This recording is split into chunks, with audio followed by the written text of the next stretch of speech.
We're going to start this video by talking about Lance Armstrong.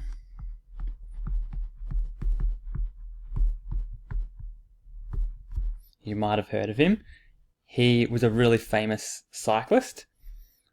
He started professionally in about the late 1990s, all the way up to the 2000s.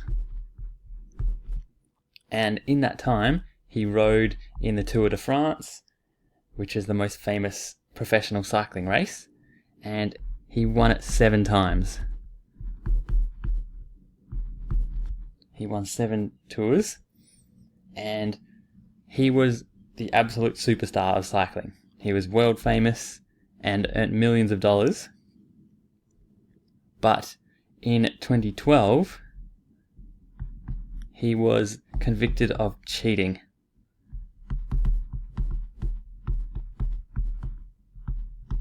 You can see him here in an interview in 2012 when all of his cheating came out.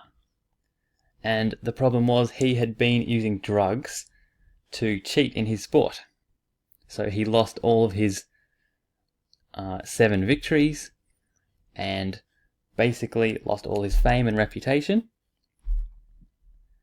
all because of this.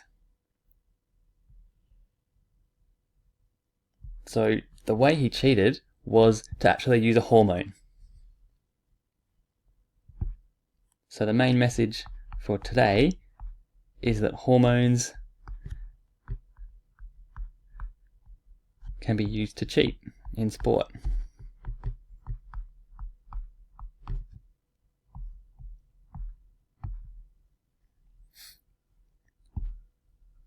Okay, so the hormone that Lance Armstrong used, and unfortunately a lot of sports people use this, a few Olympians, or many Olympians, have been found guilty of cheating using this hormone.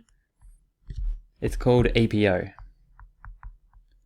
EPO, or the proper name is erythropoietin.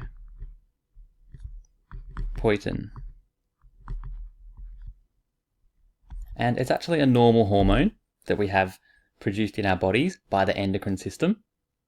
And normally it's produced to increase our red blood cells. So it sends a message to our bone marrow where blood cells are made, and they make more red blood cells. And the result of that is it lets us carry more oxygen in our blood.